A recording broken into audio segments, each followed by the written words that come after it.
Hey guys, welcome back to my new video. आज के इस वीडियो के अंदर हम जानेंगे आर्डिनो उनो का लेवल 2, जो कि हमारे पास एडवांस लेवल होगा। इसके अंदर हम जानेंगे माइक्रो कंट्रोलर और माइक्रो प्रोसेसर का डिफरेंस क्या होता है, बूट लोडर और फर्मवेयर क्या होता है, और इसके अंदर हम ये भी जानेंगे कि IO रेफरेंस और ए रेफरेंस पिन जो होती है आर्डिनो, उसका क्या रोल होता है। और फिर हम लास्ट में जानेंगे कुछ कम्युनिकेशन प्रोटोकॉल जो कि आर्डिनो उनो सपोर्ट करता है। तो without wasting any time, let get started.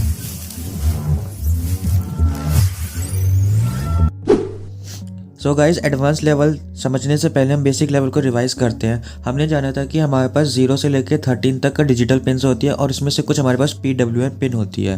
हमारे पास A0 से लेकर A5 तक एनालॉग पिन्स होती है और कुछ हमारे पास पावर पिन होती है। पावर पिन के अंदर हमारे पास Vin पिन जो होती है वो आर्डिनो को पावर देने के लिए होती है, और हमारे पास यहाँ पे पावर जैक होता है जिसको यूज़ करके हम आर्डिनो को पावर देते हैं। और यहाँ पे हमारे पास एक USB टाइप B पोर्ट होता है जिसका यूज़ करके हम आर्डिनो को प्रोग्राम करते हैं। यहाँ पे हमारे पास एक रीसेट बटन होता है, यहाँ पे हमारे पास एक क्रिस्टल ऑसिलेटर होता है, यहाँ पे हमारे पास एक ICSP पिन हेडर होता है। ऐसे करके हमारे पास दो होते हैं, दोनों का अलग रोल है जिसको हम जानेंगे आज की वीडियो में। और ये हमारे पास एटमेगा 328P चिप होती है।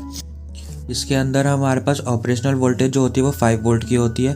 फ्लैश मेमोरी जो होती है वो 32 KB की होती है। SRAM जो होती है वो 2 KB की होती है। EEPROM होती है वो 1 KB की होती है। और इसकी क्लॉक स्पीड, हम जिसको फ्रीक्वेंसी बोलते हैं, वो हमारे पास 16 मेगाहर्ट्ज की होती है। जो हमारे पास एटमेगा 328P होता है वो हमारे पास ब्रेन होता है माइक्रो कंट्रोलर का, जो कि क्रिएट किया था एटमेल कंपनी में। ठीक है, जहाँ पे P स्टैंड करता है पिको पावर में, जो कि एक टेक्नोलॉजी है तो ताकि हम ऑपरेट कर सकें लो वोल्टेज पे और कंज्यूम करें लेस पावर को। जहाँ पे 328P ये स्पेसिफाई करते हैं कितनी मेमोरी अवेलेबल है चिप के अंदर, और 32 KB की हमारे पास फ्लैश मेमोरी होती है। जो हमारे पास फ्लैश मेमोरी होती है वो नॉन वॉलेटाइल होती है। सो गाइज, अब चलते हैं अपने मेन टॉपिक की तरफ, जो कि है माइक्रो कंट्रोलर और माइक्रो प्रोसेसर का डिफरेंस।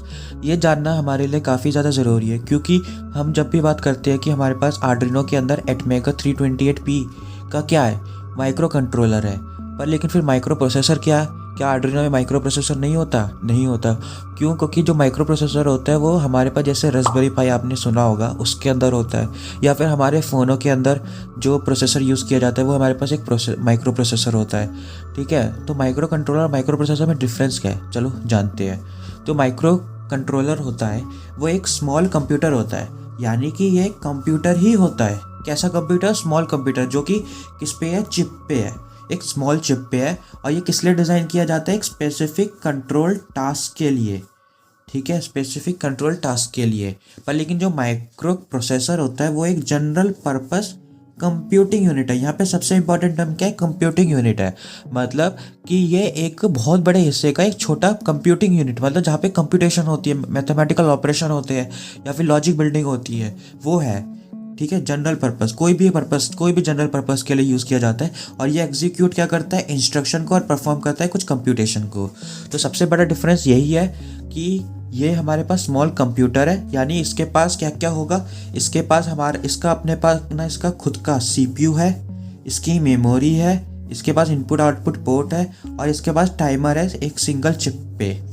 ठीक है, क्योंकि ये पूरा एक स्मॉल कंप्यूटर है। पर लेकिन अगर मैं बात करूँ माइक्रो प्रोसेसर की, इसको ज़रूरत है एक्सटर्नल मेमोरी की, IO डिवाइस की, और कुछ पेरिफेरल्स की। यानी कि अगर मैं आपको माइक्रो कंट्रोलर और माइक्रो प्रोसेसर दोनों ही दे दूँ तो आपके लिए सबसे ज़्यादा बेनिफिट क्या चीज़ होगी? Micro controller. क्यों? क्योंकि जो माइक्रो कंट्रोलर होता है वो एक स्मॉल कंप्यूटर होता है, जो कि डिज़ाइन इसलिए किया जाता है कि कुछ स्पेसिफिक कंट्रोल टास्क को परफॉर्म किया जा सके। यानी ये स्पेसिफिक सिंपल होता है पहली बात, और टास्क स्पेसिफिक होता है। पर जो माइक्रो प्रोसेसर होता है वो कॉम्प्लेक्स होता है और मल्टी टास्क होता है। ठीक है, और जो हमारे पास माइक्रो कंट्रोलर होता है वो लो पावर पे भी वर्क करता है, जैसे कि आर्डिनो है वो 5 वोल्ट पे काम करता है, ESP होता है वो 3.3 वोल्ट पे करता है। पर लेकिन और ये लो कॉस्ट भी होता है। आर्डिनो जो होता है वो मैक्सिमम आपको 190 रुपीज़ का आराम से मिल जाएगा मार्केट में, डिपेंड करता है कि आप कहाँ से ले रहे हो। आर्डिनो की ऑफिशियल वेबसाइट पर तो और भी महंगा मिलता है। और जो माइक्रो प्रोसेसर होता है वो हाई पावर कंज्यूम करता है और हाई कॉस्ट होता है। जैसे कि हमारे कंप्यूटर पे जो लगे होते हैं, जो मदरबोर्ड पे प्रोसेसर लगे होते हैं, वो काफ़ी ज़्यादा पावर पे सप्लाई पे करते हैं और काफ़ी महंगे होते हैं। जैसे जो माइक्रो कंट्रोलर होता है, जैसे कि हमारे पास आर्डुइनो है, उसका यूज़ करके हम कोई भी सेंसर से इनपुट ले सकते हैं और एक्चुएटर पे आउटपुट दे सकते हैं। पर लेकिन जो माइक्रो प्रोसेसर होता है, अगर मैं आपको स्नैपड्रैगन का प्रोसेसर दे दूँ बिना रैम के, बिना रोम के, बिना किसी जो मदरबोर्ड के अंदर होता है, मतलब और भी कंपोनेंट्स होते हैं, उसके आप यूज़ नहीं कर पाओगे। जो हमारे पास एटमेगा 328P है, वो हमारे पास एक माइक्रो कंट्रोलर है, ना कि एक माइक्रो प्रोसेसर। तो गाइज़ अब जान लेते हैं कि जो आर्डुइनो पे एलईडी होती है वो 4 टाइप की एलईडी होती है। एक तो हमारे पास होती है बिल्ट इन एलईडी, जो कि पिन नंबर 13 के पास होती है। एक होती है TX, एक होती है RX और एक होती है पावर एलईडी। तो जो हमारा आर्डुइनो बोर्ड है उसके अंदर जहाँ पे L लिखा है, ये हमारे पास होती है बिल्ट इन एलईडी और ये पिन नंबर 13 पे आप कनेक्ट होती है। ये तब यूज़ की जाती है जब भी कोई कोड जैसे हमारे पास टेस्टिंग के लिए आता है, तो हमें चेक करना होता है ना कि आर्डुइनो सही चल रहा है कि नहीं चल रहा है। तो हम एलईडी बिल्ट इन का कोड डाल देंगे या 13 नंबर पिन का भी डालेंगे तो ये वाली एलईडी ब्लिंक करनी स्टार्ट हो जाएगी। एक होता है TX और एक होता है RX। जो TX और RX, जो TX होता है वो होता है ट्रांसमिटिंग और RX होता है वो होता है हमारे पास रिसीविंग। यानी जब भी कोई कोड आर्डुइनो रिसीव कर रहा होता है तब वो RX एलईडी ब्लिंक करती है। जब कोई भी कोड TX यानी ट्रांसफ़र हो रहा होता है किसी भी सेंसर के पास, तो TX एलईडी ब्लिंक करती है। और यहाँ पे जहाँ पे ऑन लिखा हुआ है, ये वाली एलईडी होती है पावर एलईडी। यानी जब भी आर्डुइनो को पावर मिलेगी, चाहे वो USB से मिले, पावर जैक से मिले या Vin से मिले, ये वाली एलईडी ऑन होती है। और अगर हमें पावर देने के बाद भी ये एलईडी ऑन नहीं हो रही हो तो समझ लो कि ये जो आर्डुइनो है वो आपका ख़राब हो चुका होता है। तो गाइस अब जान लेते हैं क्रिस्टल ऑसिलेटर, जो कि हम कह सकते हैं हार्ट है किसका, आर्डुइनो का है। जैसे कि आर्डुइनो में एटमेगा 328P ब्रेन है, ऐसी क्रिस्टल ऑसिलेटर आर्डुइनो का हार्ट है। ये यूज़ किया जाता है एक्यूरेट टाइमर को मेंटेन करने के लिए, टाइम को मेंटेन करने के लिए, और ये अलाउ करता है आर्डुइनो को परफॉर्म करने के लिए कुछ ऐसे टास्क जो कि टाइम से रिलेटेड होते हैं। जैसे कि हम डिले डाल देते हैं आर्डुइनो आईडी में, तो आपने देखा होगा कि यही जो होता है क्रिस्टल ऑसिलेटर, ये यूज़ किया जाता है क्रिएट करने के लिए डिले के लिए, और यही हैंडल करता है कुछ कम्युनिकेशन प्रोटोकॉल्स। यानी कि जब आप कम्युनिकेशन प्रोटोकॉल समझोगे तो आपको समझ में आ जाएगा कि क्रिस्टल ऑसिलेटर का कितना इम्पॉर्टेंट रोल है टाइम को मेंटेन करने के लिए और कोऑर्डिनेट करने के लिए कुछ अदर डिवाइसेस को। और ये इंश्योर करता है कि जो आर्डुइनो है वो रन करे एक कंसिस्टेंट स्पीड पे। ठीक है, तो ये हो गया हमारे पास क्रिस्टल ऑसिलेटर। अब जान लेते हैं कि क्रिस्टल ऑसिलेटर आर्डुइनो में है कहाँ। तो जो आप ये आर्डुइनो देख रहे हो, इसके अंदर जो ये वाला हिस्सा है, ये होता है हमारे पास क्रिस्टल ऑसिलेटर, जो कि क्या काम कर रहा होता है, टाइम को मेंटेन कर रहा होता है, और ये हार्ट। सो गाइज अब हम जान लेते हैं बूट लोडर और फर्मवेयर में क्या डिफरेंस होता है, क्योंकि जब हम ICSP पिन जानेंगे तो हमें तब काफ़ी ज़रूरत पड़ेगी कि बूट लोडर फर्मवेयर क्या होता है। तो बूट लोडर जो होता है वो सबसे पहला प्रोग्राम होता है जो कि रन करता है आर्डुइनो में, और ये चेक करता है कि जो USB पोर्ट और माइक्रो कंट्रोलर के बीच में कोई दिक्कत तो नहीं, कोई परेशानी तो नहीं, इन सबको चेक करता है, ईजी भाषा में बताऊँ तो। और ये एक स्पेसिफिक प्रोग्राम होता है। जब बूट लोडर अपना काम कर लेता है तब फर्मवेयर एक्टिव होता है, यानी बूट लोडर अपनी कमांड फर्मवेयर को दे देता है, जो कि होता सॉफ्टवेयर प्रोग्राम ही है और रन करता है आर्डुइनो में, और ये इंस्ट्रक्ट करता है माइक्रो कंट्रोलर को कि क्या काम तुम्हें करना है। ये एक लो लेवल कोड होता है। ठीक है, तो यानी जब भी आप अपनी आर्डुइनो आईडी का यूज़ करके आप कोड को अपलोड करते हैं, यानी जब आपने आर्डुइनो आईडी का यूज़ किया और USB पोर्ट का यूज़ किया और अपने माइक्रो कंट्रोलर को प्रोग्राम किया, तब आप क्या करते हो, एक तरीके से फर्मवेयर अपडेट करते हो हर टाइम। ठीक है, पर लेकिन जब आपने कनेक्ट किया और इस बीच में जो कनेक्शन हो रहा है USB पोर्ट और माइक्रो कंट्रोलर के बीच में, तो उसको जो देखता है वो देखता है बूट लोडर। ठीक है, अब मैं आपको इसका रियल लाइफ एग्जांपल बताता हूँ।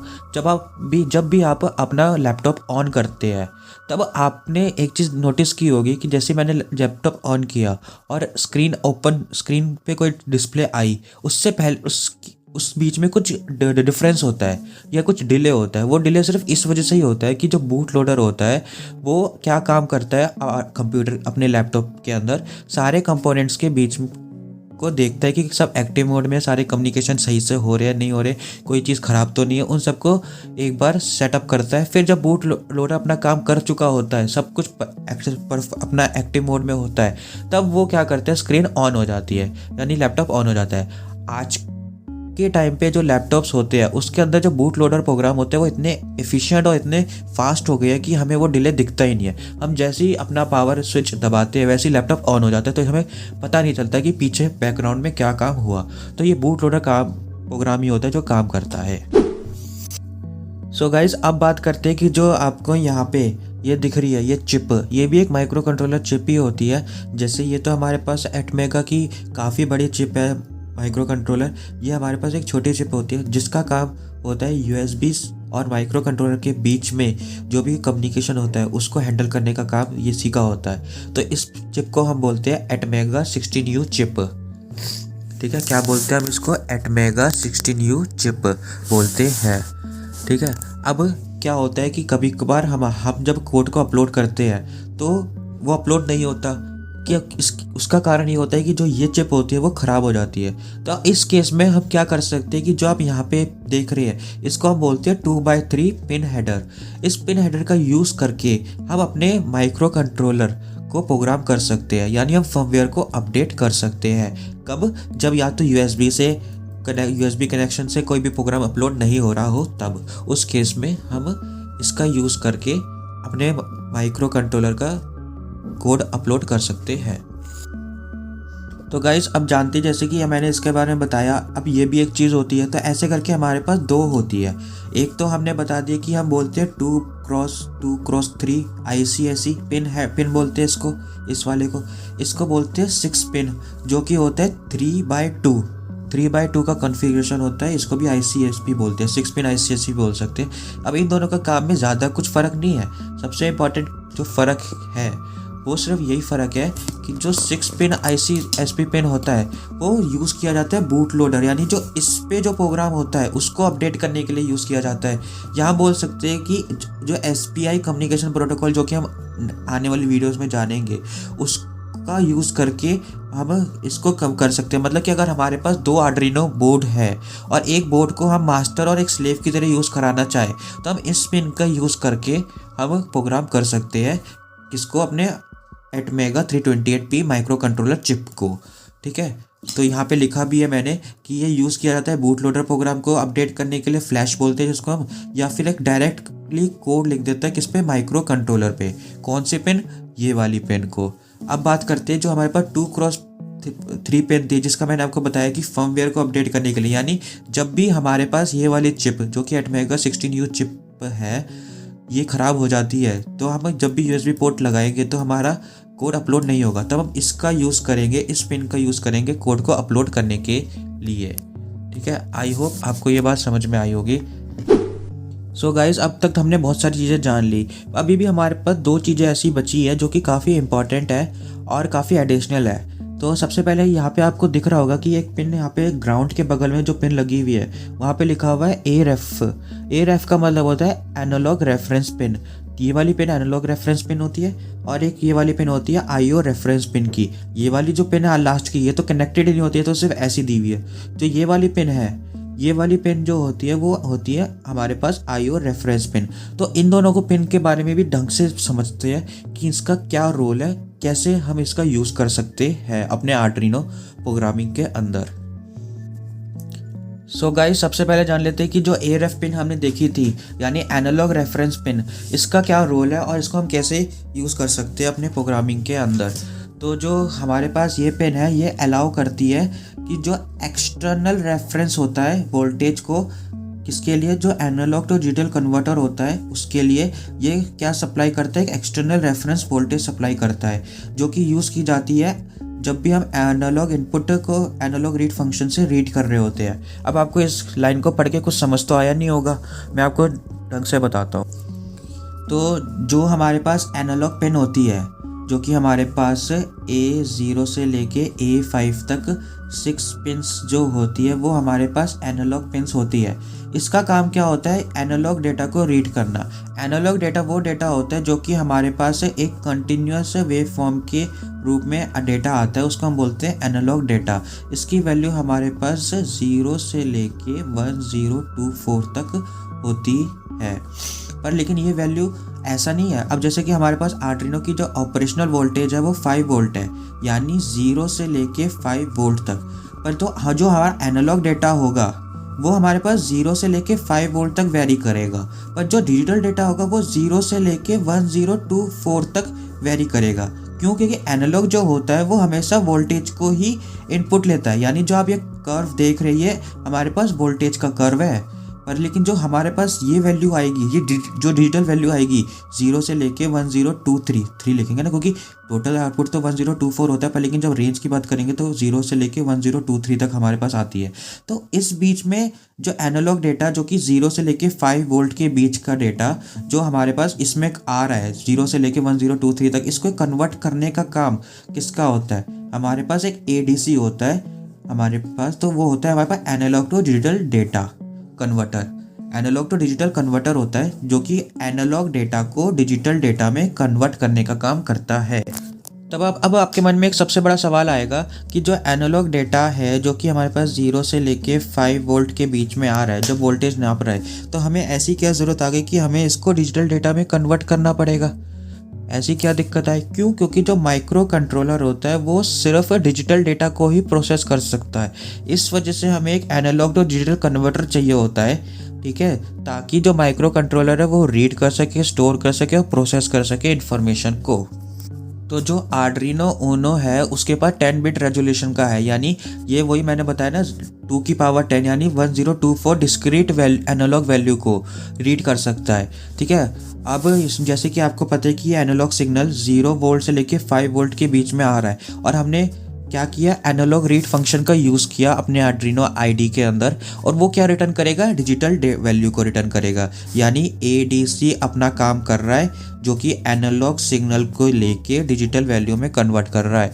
और एनालॉग डिजिटल वैल्यू कहाँ से होगी? 0 से लेके 1023 तक वैल्यू होगी। अगर मान लो कोई भी सेंसर है वो हमें 2.5 वोल्ट पे ऑपरेट कर रहे हैं, 2.5 का इनपुट दे रहा है, यानी पोटेंशियोमीटर है, हमने उसकी पोटेंशियोमीटर की नॉब ऐसे सेट की कि उसकी जो 0 से लेके 5 तो उसकी मैक्सिमम है, पर लेकिन वो जो आउटपुट दे रहा है वो हमें दे रहा है 2.5 का।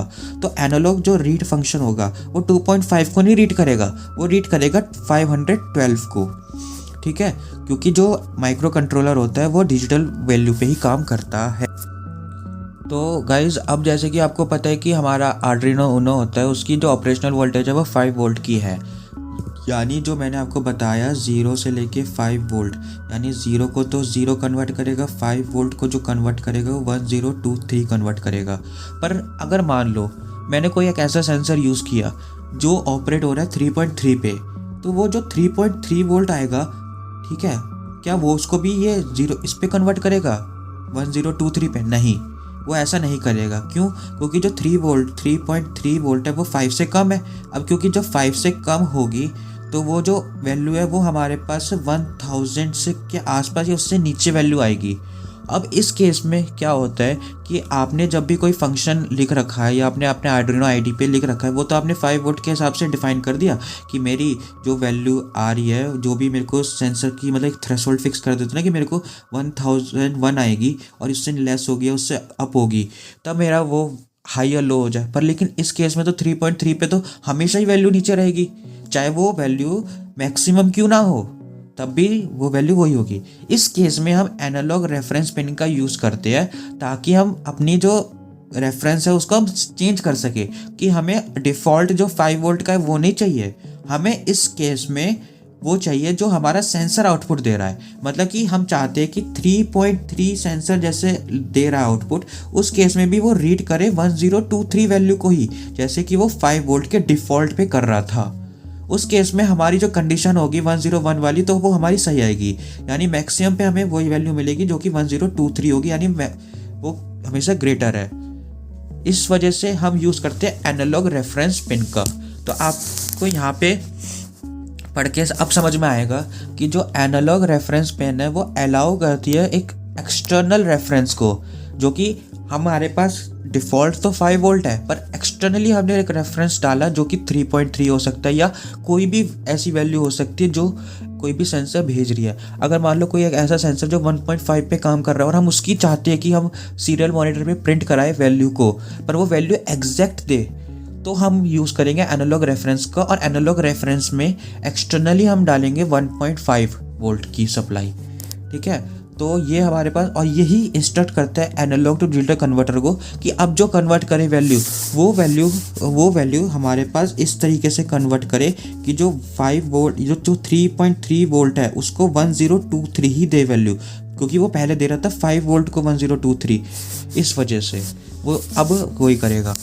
और इसके आगे ये भी लिखा है कि यह रेफरेंस वोल्टेज डिफाइन करती है मैक्सिमम इनपुट वोल्टेज को, जो कि हमारे पास डिजिटल रीडिंग में आ जाती है। समझ गए ना कि इस वजह से जो होता है। फिर उसके बाद हम क्या बात करते हैं कि जो बाय डिफ़ॉल्ट होती है वो एनालॉग रेफरेंस वोल्टेज पर डिपेंड करती है आर्डिनो के बोर्ड के ऑपरेटिंग वोल्टेज पे। अब जो आर्डिनो ऊनो होता है उसमें तो 5 वोल्ट है हमारे पास डिफ़ॉल्ट, लेकिन कोई और बोर्ड में कोई और होगा।